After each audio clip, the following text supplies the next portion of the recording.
നമസ്കാരം. ആൺസുഹൃത്തിന്റെ വഞ്ചനയിൽ മനം നൊന്ത് കോതമംഗലത്ത് TTC വിദ്യാർത്ഥിനി സോന എൽദോസ് ജീവനൊടുക്കിയ സംഭവത്തിൽ കൂടുതൽ വിവരങ്ങൾ പുറത്തുവരുന്നു. പെൺകുട്ടിയുടെ കുടുംബത്തിന്റെ പരാതിയിലാണ് റമീസിനെ കോതമംഗലം പോലീസ് അറസ്റ്റ് ചെയ്തത്. റമീസിനെതിരെ ആത്മഹത്യാ പ്രേരണ കുറ്റവും സോനയെ ഉപദ്രവിച്ചതിനുള്ള വകുപ്പുകളും ചുമത്തിയാണ് കേസെടുത്തിരിക്കുന്നത്. നിലവിൽ ഇയാളുടെ അറസ്റ്റ് രേഖപ്പെടുത്തിയിട്ടുണ്ട്. ഇയാളുടെ കുടുംബക്കാരും പ്രതികളാകും. മരിച്ച സോന എൽദോസിന്റെ അമ്മയാണ് പോലീസിൽ പരാതിയുമായി എത്തിയത്. നെടുമശ്ശേരി വിമാനത്താവളത്തിലെ താൽക്കാലിക ജീവനക്കാരനാണ് റമീസ്. ആൺസുഹൃത്തായ റമീസ് വിവാഹം കഴിക്കാനായി മതം മാറാൻ നിർബന്ധിച്ചെന്നും വിസമ്മതിച്ചപ്പോൾ വീട്ടിലെത്തിച്ച് ക്രൂരമായി മർദ്ദിച്ചെന്നുമാണ് സോനയുടെ ആത്മഹത്യാക്കുറിപ്പിലുള്ളത്. കഴിഞ്ഞ മാസം 30-ന് സോന വീട് വിട്ടിറങ്ങി റമീസിനൊപ്പം ഇയാളുടെ വീട്ടിലെത്തി. റമീസിന്റെ നിർദ്ദേശപ്രകാരമായിരുന്നു ഇതെന്നാണ് പരാതിയിൽ പറഞ്ഞിരിക്കുന്നത്. എന്നാൽ സ്വന്തം വീട്ടിലെത്തിയതോടെ റമീസിന്റെ സ്വഭാവം മാറി. സോനയെ ഇയാൾ ശാരീരികമായി ഉപദ്രവിച്ചു, മതം മാറാൻ നിർബന്ധിച്ചു. മതം മാറിയാൽ മാത്രമേ കല്യാണം കഴിക്കൂ എന്ന് റമീസിന്റെ വീട്ടുകാരും കട്ടായം പറഞ്ഞതോടെ സോന മാനസികമായി തളർന്നു. ഇവർ സോനയെ വീട്ടിൽ പൂട്ടിയിട്ടതായും വിവരമുണ്ട്.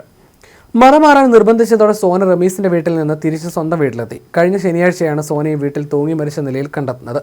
അസ്വാഭാവിക മരണത്തിന് പോലീസ് കേസെടുത്തിരുന്നു. പിന്നാലെയാണ് റമീസിനും കുടുംബത്തിനുമെതിരെ കടുത്ത ആരോപണങ്ങൾ ഉന്നയിക്കുന്ന സോനയുടെ കത്ത് പോലീസിന് ലഭിച്ചത്. തുടർന്ന് സോനയുടെ അമ്മ നൽകിയ പരാതി പ്രകാരം റമീസിനെ പോലീസ് കസ്റ്റഡിയിലെടുക്കുകയായിരുന്നു. കോതമംഗലം കറുകടം കടിഞ്ഞുമേൽ ഹൗസിൽ പരേതനായ എൽദോസിന്റെയും ബിന്ദുവിന്റെയും മകളാണ് സോന. TTC വിദ്യാർത്ഥിനിയായ സോനയും പറവൂർ പാനായിക്കുളത്തെ റമീസും തമ്മിൽ ആലുവ UC കോളേജിൽ പഠിച്ചിരുന്ന കാലം മുതൽ പ്രണയത്തിലായിരുന്നുവെന്ന് പോലീസ് പറയുന്നു. പ്രണയം വീട്ടിലറിഞ്ഞതോടെ വിവാഹത്തിന് സോനയുടെ കുടുംബം സമ്മതിച്ചു. എന്നാൽ വിവാഹം കഴിക്കണമെങ്കിൽ മതം മാറണമെന്ന് ആദ്യം മുതലേ റമീസും കുടുംബവും നിർബന്ധം പിടിച്ചു.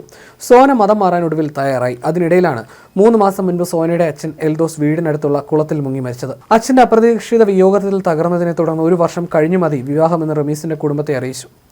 എന്നാൽ റമീസും കുടുംബവും അതിന് തയ്യാറായിരുന്നില്ല. സോന ഉടൻ പൊന്നാനിയിൽ പോയി മതം മാറണമെന്നും റമീസിന്റെ വീട്ടിൽ തന്നെ താമസിക്കണമെന്നും പുറത്തു പോകരുതെന്നും റമീസിന്റെ ബന്ധുക്കളും സുഹൃത്തുക്കളും അടക്കം നിർബന്ധം പിടിച്ചു. അതിനിടയിലാണ് ഓഗസ്റ്റ് ആദ്യവാരത്തിൽ റമീസിനെ ആലുവയിൽ നിന്ന് അനാശാസ്യത്തിന് പിടികൂടിയത്. ഇതറിഞ്ഞതോടെ റമീസിനെ സോന ചോദ്യം ചെയ്തു.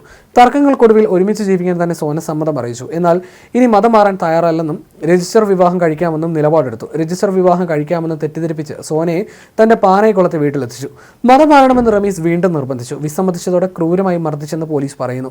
തന്നെ റമീസ് മർദ്ദിച്ചതും മതം മാറാൻ നിർബന്ധിച്ചതുമെല്ലാം റമീസിന്റെ ഉമ്മയുടെയും ഉപ്പയുടെയും സാന്നിധ്യത്തിലായിരുന്നുവെന്ന് സോനയുടെ ആത്മഹത്യാക്കുറിപ്പിൽ പറയുന്നു. തുടർന്ന് വീട്ടിലേക്ക് മടങ്ങിയ സോനയെ കഴിഞ്ഞ ആഴ്ച മുഴുവൻ റമീസ് ഫോണിലൂടെ ഭീഷണിപ്പെടുത്തിയെന്നും മതം മാറാൻ നിർബന്ധിച്ചുവെന്നും പോലീസ് കണ്ടെത്തി. റമീസും സോനയും തമ്മിലുള്ള ചാറ്റുകളും ഫോൺ റെക്കോർഡുകളും പോലീസിന് കിട്ടിയിട്ടുണ്ട്. ഒടുവിൽ വീട്ടിൽ ഇനിയും ഒരു ബാധ്യതയായി നിൽക്കാൻ സാധിക്കില്ല. അപ്പന്റെ മരണം തളർത്തിയ തന്നെ എല്ലാവരും ചേർന്ന് മരണത്തിലെത്തിച്ചിരിക്കുന്നു. ഞാൻ അപ്പന്റെ അടുത്തേക്ക് പോകുക എന്ന ആത്മഹത്യാക്കുറിപ്പ് എഴുതി വെച്ച് സോന ശനിയാഴ്ച വൈകിട്ട് ജീവനൊടുക്കുകയായിരുന്നു. ആത്മഹത്യാക്കുറിപ്പ് സോന റമീസിന്റെ ഉമ്മയ്ക്ക് അയച്ചു കൊടുത്തിരുന്നു. ഉമ്മ ഇത് സോനയുടെ അമ്മയ്ക്കും അയച്ചു കൊടുത്തു. സോനയുടെ അമ്മ ബിന്ദു വീട്ടിലെത്തിയപ്പോഴേക്കും സോന മരിച്ചിരുന്നു.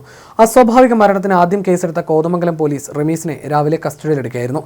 മൂവാറ്റുപുഴ ഗവൺമെന്റ് TTI വിദ്യാർത്ഥിനിയാണ് മരിച്ച സോന.